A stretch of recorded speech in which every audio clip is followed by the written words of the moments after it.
Hello student आज हम लोग अकाउंट्स के चैप्टर नंबर 8 एंड 9 के बारे में देखेंगे। ये tools for financial statement analysis, ये जो टूल्स जो हैं फाइनेंशियल के, जैसे हम लोग किसी भी फाइनेंशियल ऑर्गेनाइजेशन में या किसी भी अदर ऑर्गेनाइजेशन में जब अपने फाइनेंशियल स्टेटस को कंपेयर करते हैं या देखते हैं, उसी को हम लोग कहते हैं tools for financial statement analysis. अब इसको देखने का या कंपेयर करने का दो तरीके होते हैं जो आपके चैप्टर 8 और 9 में अलग अलग पार्ट बना दिए गए हैं।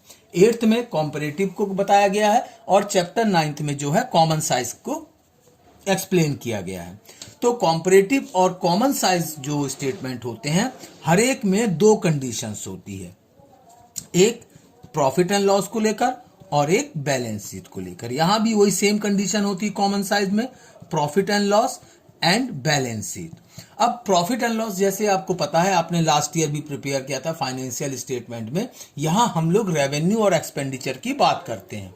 रेवेन्यू एक्सपेंडिचर मतलब इनकम और खर्चे के बारे में।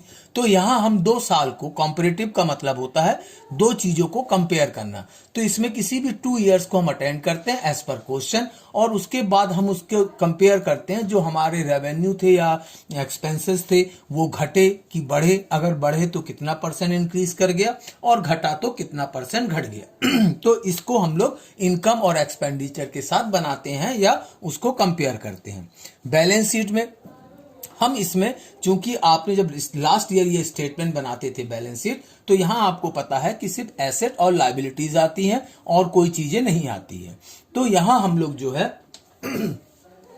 टोटल एसेट और लायबिलिटी दोनों आपस में क्या होते हैं, इक्वल होते हैं। यहां हम लोग क्या कर, आपके 2 साल की जो स्टेटमेंट रहता है उसी को हम लोग क्या करते हैं, कंपैरेटिव वे में एनालाइज करते हैं कि हमारा टोटल एसेट कितना था और टोटल जो लायबिलिटीज है जो 2 साल की, उसको आपस में कंपेयर करके उनके चेंजेस के बारे में एनालाइज करते हैं कि कितना बढ़ा या कितना घटा।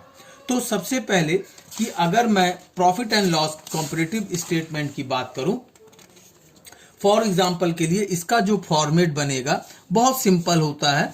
जैसे सबसे पहले तो एक वो है आपका पर्टिकुलर, इसके बाद नोट्स नंबर आते हैं जहां से हम इंफॉर्मेशन कलेक्ट करते हैं, फिर उसके बाद आपका एक बेस ईयर आता है जो आपका प्रीवियस ईयर, जैसे 17-18 का दिया तो 17 हमारा बेस ईयर बन जाएगा, 18 हमारा करंट ईयर बन जाएगा। तो 17-18 2 साल आ जाते हैं। फिर एक कॉलम बनता है ऑब्सोल्यूट चेंज, यानी दोनों साल के जो फिगर में जो चेंज होते हैं ये ऑब्सोल्यूट चेंज कहलाते हैं। ये इंक्रीज भी हो सकता है और डिक्रीज भी हो सकता है। इंक्रीज का मतलब हम लोग पॉजिटिव मान के चलते हैं और डिक्रीज का मतलब हम लोग निगेटिव मान के चलते हैं। तो हम लोग चूंकि कॉमर्स से बिलोंग करते हैं इसलिए प्लस माइनस का सिंबल यूज ना करके जहां डिक्रीज बैलेंस होता है तो उसमें ब्रैकेट्स को यूटिलाइज करते हैं, स्मॉल ब्रैकेट को, और पॉजिटिव के लिए कोई भी इस तरह की फिगर हम यूटिलाइज नहीं करते हैं। अब अगर मैं क्या कहते हैं आपका एक क्वेश्चन पिक कर लूं, तो ये तो आपका क्या बन गया, पर्टिकुलर बन गया, ये नोट्स नंबर बन गए, यहां पे बेस ईयर बन गया आपका, जैसे मैंने सपोज कर लिया 1918, ये आपका करंट ईयर बन गया, जैसे मैंने बेस कर लिया सपोज कर लिया 1919, यहां पे क्या बन गया, ऑब्सोल्यूट चेंजेस बन गए आपके। तो अगर मैं फर्स्ट कॉलम को इसको ए सपोज कर लूं और इसको बी सपोज कर लूं तो ये हो जाएगा सी, यानी कि ए माइनस बी। और ये जो है आपका परसेंटेज ऑफ चेंज के लिए हम यूटिलाइज करेंगे।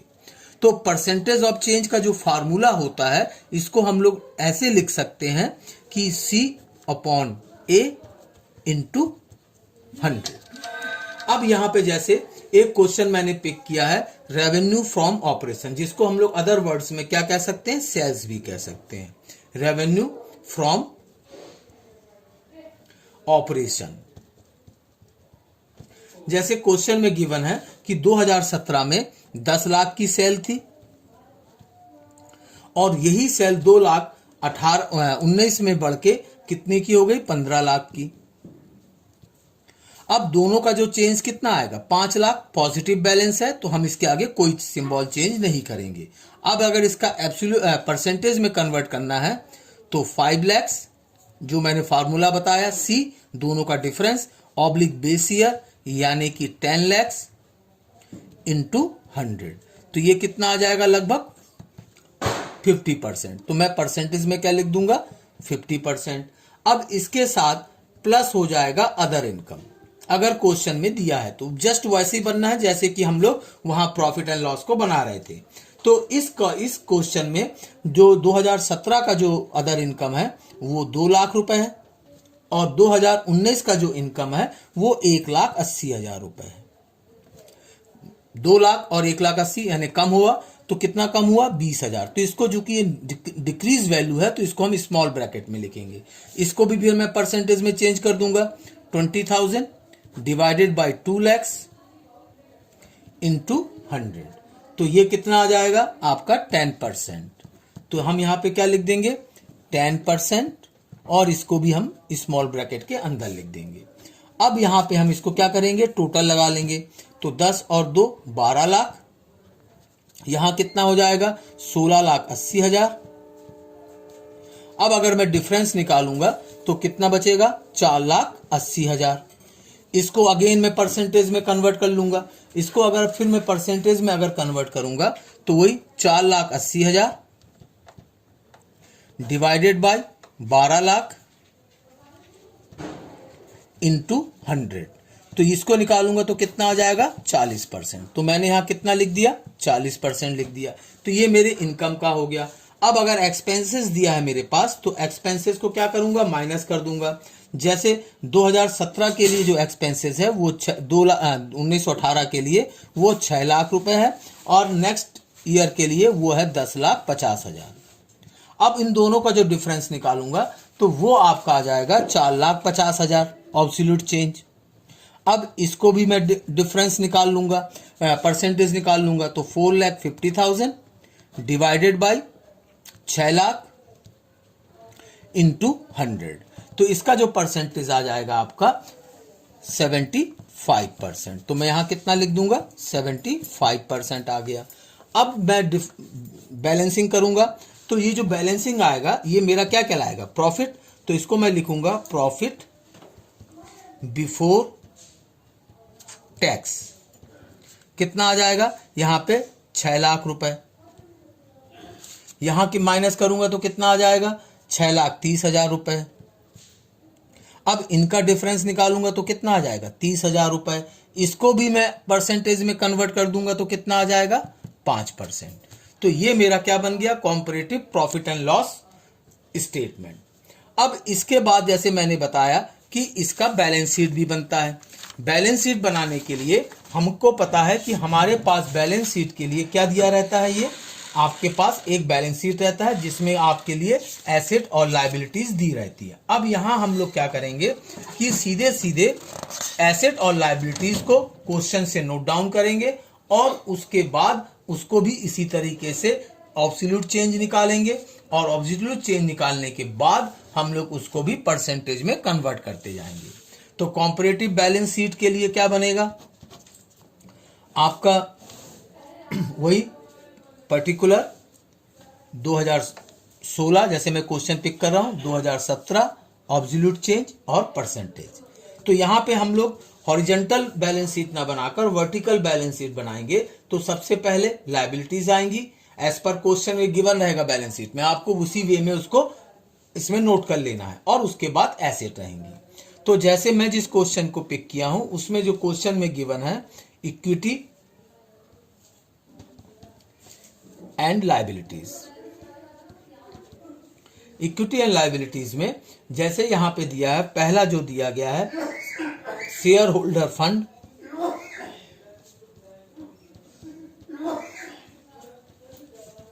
Share holder fund. उसके बाद दिया गया है दूसरे नंबर पे आपका रिजर्व, आपका दिया गया reserve and surplus, reserve and surplus. फिर दिया non current liabilities second point में,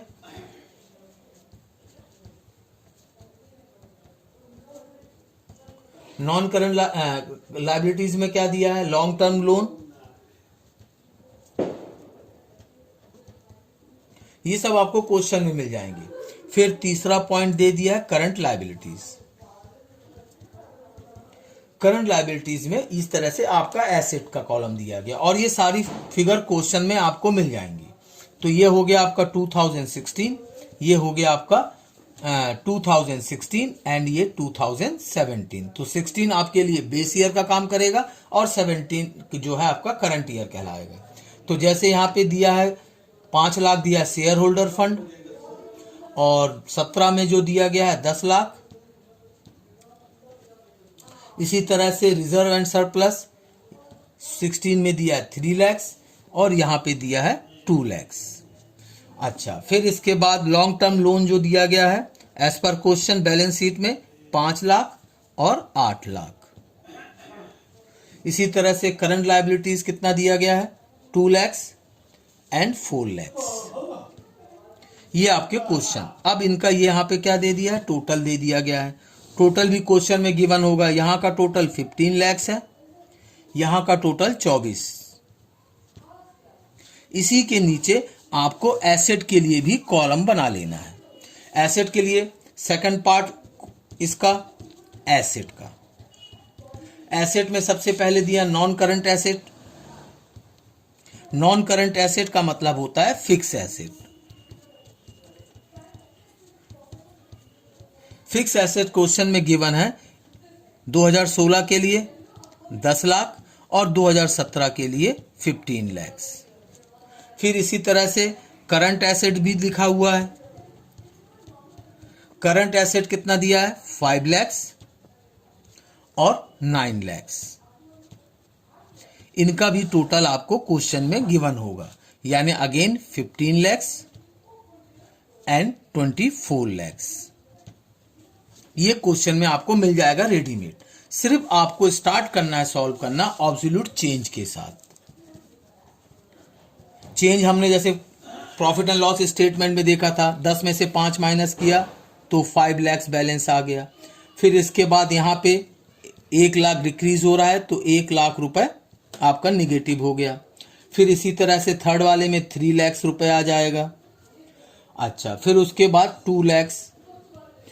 ये हमने कैसे किया, ए बी यानी कि C is equal to A minus B.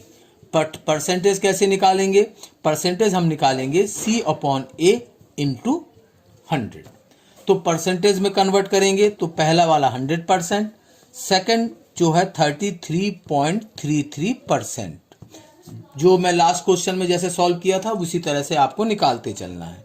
ये आ गया 60% और ये आ गया 100%। इनका टोटल लगाएंगे तो यहाँ भी चेंज कितना आएगा 9 लाख रुपीज आएगा और परसेंटेज कितना आ गया 60%। ये हमारा लायबिलिटी साइड कंप्लीट हो गया। इसी तरह से एसेट साइड को भी अटेंड करेंगे। दोनों का डिफरेंस 5 लाख 15 to 10।